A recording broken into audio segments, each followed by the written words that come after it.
Assalamualaikum warahmatullahi wabarakatuh. Perkenalkan, nama saya Mia Ismiati dari kelas ekstensi XB dengan nomor NPM 2022215000156, mata kuliah Agama Islam, Prodi Pendidikan Bahasa dan Sastra Indonesia. Di sini saya akan menjelaskan sedikit pengetahuan saya tentang sumber-sumber hukum Islam, toleransi antarumat beragama dalam Islam, dan juga akhlak dalam Islam. Sumber-sumber hukum dalam Islam ada 3. Yang pertama Al-Quran, yang kedua Sunnah atau hadis, dan yang ketiga adalah ijtihad. Yang pertama ada Al-Quran. Secara bahasa atau etimologi, Al-Quran berasal dari kata bahasa Arab yaitu qara'a yaqra'u Qur'anan, yang artinya bacaan atau sesuatu yang dibaca berulang-ulang. Sedangkan menurut istilah, sebagaimana yang telah dikemukakan oleh Syekh Ali As-Sabuni, Al-Quran adalah kalam Allah yang telah menjadi mukjizat diturunkan kepada Nabi dan Rasul terakhir, yaitu Nabi Muhammad SAW melalui perantara malaikat Jibril, tertulis dalam mushaf yang disampaikan kepada kita secara mutawatir, dan membacanya merupakan suatu ibadah yang dimulai dari surah Al-Fatihah dan diakhiri surah An-Nas. Al-Quran berisi kalam Allah yang dijadikan sebagai sumber hukum Islam yang pertama oleh umat Islam, dan juga beberapa hal yang disampaikan dalam Al-Quran ada yang bersifat rinci dan juga bersifat umum. Maka dari itu dibutuhkanlah sumber hukum lainnya untuk menetapkan suatu hukum yang sifatnya masih global atau umum di dalam Al-Quran. Al-Quran disampaikan malaikat Jibril kepada Nabi Muhammad sedikit demi sedikit selama 22 tahun, 2 bulan, 22 hari, mula-mulanya di Mekah dan kemudian di Madinah. Dan Al-Quran terdiri dari 30 juz, 114 surah, dan 6.236 ayat. Keberadaan Al-Quran tidak hanya sebagai kitab suci umat Islam saja, tetapi juga dijadikan sebagai pedoman hidup dalam menentukan suatu masalah, dan juga dijadikan sebagai sumber hukum Islam yang paling utama. Sumber hukum Islam yang kedua adalah hadis. Melalui hadis inilah akan dijelaskan lebih lanjut atau lebih terperinci dari hal-hal yang belum disampaikan secara rinci dalam Al-Quran. Hadis menurut bahasa adalah sesuatu yang baru, menunjukkan sesuatu yang dekat atau waktu yang singkat. Hadis juga berarti berita atau sesuatu yang diberitakan, diperbincangkan, atau dipindahkan dari seseorang kepada orang lain.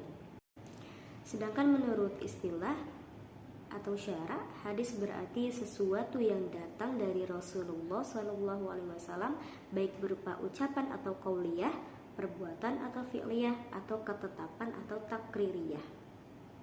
Selanjutnya fungsi hadis. Fungsi hadis ada 4. Yang pertama bayan at-takrir, yaitu menetapkan atau memperkuat suatu hukum yang telah ada ketentuannya dalam Al-Quran. Yang kedua ada bayan at-tafsir, yaitu memberikan rincian atau tafsir terhadap ayat-ayat Al-Quran yang masih bersifat umum dan membutuhkan penjelasan lebih lanjut. Yang ketiga ada bayan at-tashri', yaitu menetapkan suatu hukum atau ketentuan yang belum ada di dalam Al-Quran. Yang keempat ada bayan an-nasakh, yaitu menghapus ketentuan hukum yang telah ada dalam Al-Quran karena datang dalil berikutnya. Pada dasarnya Al-Quran dan hadis tidak bisa dipisahkan, namun saling melengkapi. Karena jika umat Islam menemukan suatu permasalahan yang belum ditemukan titik terangnya, maka hadislah yang akan menjadi pedoman dalam mencari hukum Islam setelah Al-Quran. Sumber hukum Islam yang selanjutnya yaitu adalah ijtihad. Ijtihad berasal dari kata bahasa Arab yaitu jahada, yang artinya bersungguh-sungguh atau mencurahkan segala daya dan upaya. Hubungannya dengan hukum, ijtihad adalah usaha atau ikhtiar yang dilakukan sungguh-sungguh dengan mempergunakan segala kemampuan yang dimiliki oleh seseorang ahli hukum yang telah memenuhi syarat untuk merumuskan suatu ketentuan, suatu hukum yang belum ada ketentuannya baik di dalam Al-Quran maupun di dalam hadis Rasulullah. Sedangkan orang yang berijtihad disebut dengan mujtahid. Ijtihad merupakan dasar dan sarana pengembangan hukum Islam. Ijtihad adalah kewajiban bagi umat Islam yang telah memenuhi syarat untuk menunaikannya. Sebagaimana yang telah dicontohkan oleh Rasulullah sangat mendorong seorang mujtahid untuk berijtihad. Bahkan kata Nabi Muhammad, jika seorang mujtahid melakukan ijtihad, jika hasil ijtihadnya benar, maka dia akan memperoleh 2 pahala. Tapi jika hasil ijtihadnya salah, dia akan tetap memperoleh 1 pahala. Dilihat dari jumlah pelakunya, ijtihad dibagi menjadi 2. Yang pertama, ijtihad fardhi atau ijtihad individual, yaitu suatu bentuk ijtihad yang hanya dilakukan oleh seorang mujtahid saja.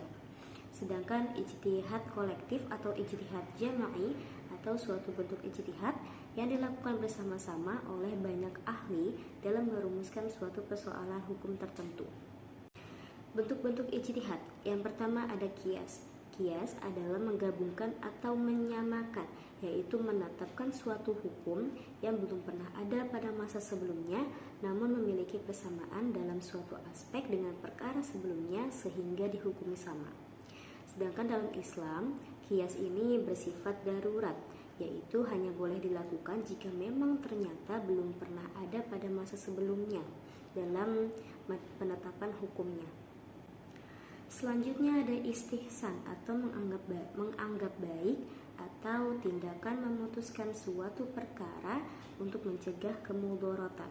Maslahah mursalah, yaitu suatu tindakan menetapkan suatu hukum yang tidak ada naskahnya demi kepentingan hidup manusia serta menghindari kemudharatan. Selanjutnya ada sudud zariyah, yaitu suatu tindakan memutuskan mengubah suatu hukum yang bersifat mubah menjadi makruh atau haram demi kepentingan umat. Istishab adalah suatu tindakan menetapkan berlakunya suatu ketetapan sampai ada alasan yang bisa mengubahnya. Selanjutnya ada urf, yaitu tindakan membolehkannya atau masih diperbolehkannya suatu adat istiadat atau kebiasaan masyarakat setempat selama kegiatan tersebut tidak bertentangan dengan Al-Quran dan hadis. Selanjutnya saya akan menjelaskan tentang toleransi antar umat beragama dalam Islam. Dalam Islam, toleransi dikenal juga dengan istilah tasamuh yang berasal dari kata bahasa Arab yaitu samaha yang artinya kemudahan. Sedangkan menurut istilah, toleransi adalah sikap saling menghormati atau menghargai setiap yang dilakukan orang lain selama masih dalam batasan tertentu.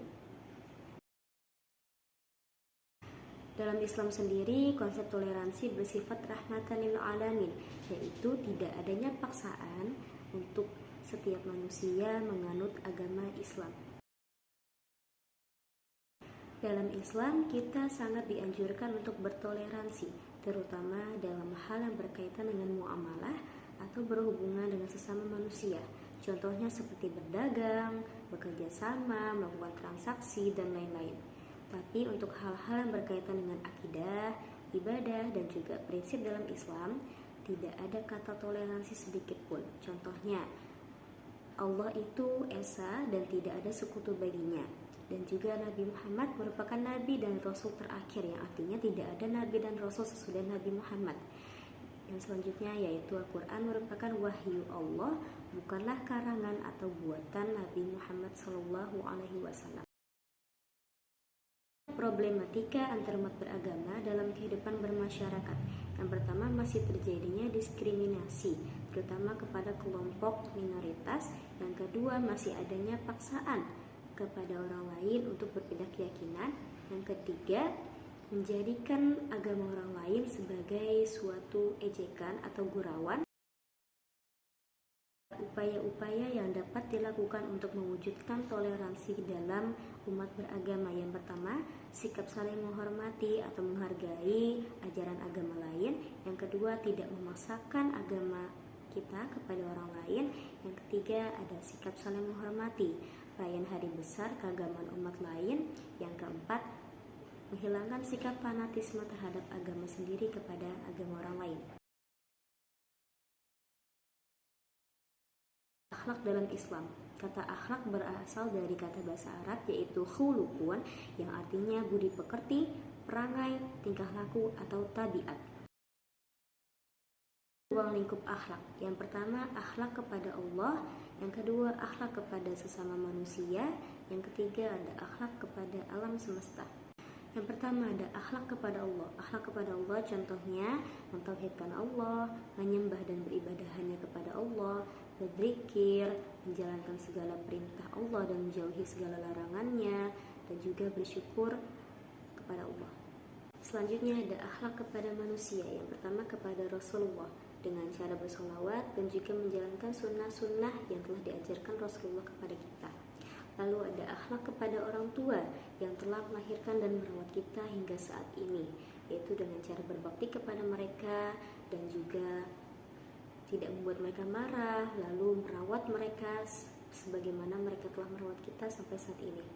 Lalu ada akhlak kepada guru-guru kita, yaitu menghormati mereka dan juga mendoakan kebaikan-kebaikan kepada guru-guru kita dan juga mendengarkan nasihat-nasihat yang telah diberikan guru-guru kita kepada kita. Lalu yang terakhir ada akhlak kepada diri sendiri, yaitu dengan cara merawat dan menjaga tubuh kita. Karena bagaimanapun segala yang ada di dalam tubuh kita ini merupakan pemberian dari Allah, dan menjaga dan merawat diri kita merupakan bentuk syukur kita kepada Allah. Akhlak terhadap alam semesta. Allah telah menjadikan manusia sebagai khalifah di bumi, yang berarti kita harus menjaga dan merawat bumi, dan kita tidak diperbolehkan untuk merusak bumi, seperti melakukan penebangan liar, membuang sampah sembarangan, dan juga melakukan perburuan liar terhadap hewan-hewan langka yang ada di bumi kita ini. Selanjutnya pembagian akhlak. Akhlak terbagi menjadi dua, yaitu akhlak terpuji dan juga akhlak tercela. Contoh akhlak terpuji diantaranya yang pertama yaitu ikhlas, yaitu beribadah atau beramal hanya kepada Allah. Lalu yang kedua ada waro', yaitu meninggalkan segala sesuatu yang bersifat ragu-ragu atau syubhat. Lalu yang ketiga ada zuhud, yaitu sikap meninggalkan segala sesuatu hal yang bersifat keduniawian. Lalu yang keempat ada ta'awun, yaitu sikap saling tolong-menolong antar sesama manusia. Dan juga yang terakhir ada amanah, yaitu dapat dipercaya atau menepati janji. Akhlak tercela. Yang pertama ada ujub, yaitu melihat kebagusan yang ada atas dirinya sendiri dan juga memuji dirinya sendiri. Lalu ada takabur, yaitu membesarkan diri atas orang lain. Lalu yang ketiga ada hasad, yaitu dengki. Lalu yang keempat ada riya, yaitu melakukan segala sesuatu untuk mendapatkan pujian dari orang lain. Lalu ada bakhil, yaitu sikap tidak mau mendermakan hartanya, terutama bagi orang-orang yang membutuhkan. Lalu yang terakhir ada ghibah, yaitu menceritakan kejelekan orang lain. Lalu ada pembinaan akhlak. Pembinaan akhlak dapat dilakukan dengan 4 cara. Yang pertama melalui keteladanan, karena dengan keteladanan ini anak akan mencontoh apa-apa saja yang dilakukan oleh orang tuanya. Jika kita yang mempunyai anak dengan akhlak yang baik, maka kita juga harus memberikan contoh yang baik kepada anak-anak kita. Jangan sampai mereka mencontoh hal-hal buruk yang kita tampilkan kepada mereka. Lalu yang kedua melalui perhatian, yaitu mengikuti perkembangan akhlak dan moral dari anak-anak kita. Jangan sampai anak-anak kita mempunyai akhlak yang tidak baik dalam dirinya. Lalu yang keempat melalui pembiasaan, karena dari pembiasaan akan menjadi kebiasaan, lalu kebiasaan itu juga akan menjadikan karakter dari diri seseorang. Lalu yang keempat ada disiplin. Kebiasaan-kebiasaan baik yang sudah dilakukan itu harus dijalankan secara terus-menerus, sehingga akan membentuk diri seseorang dengan akhlak yang baik.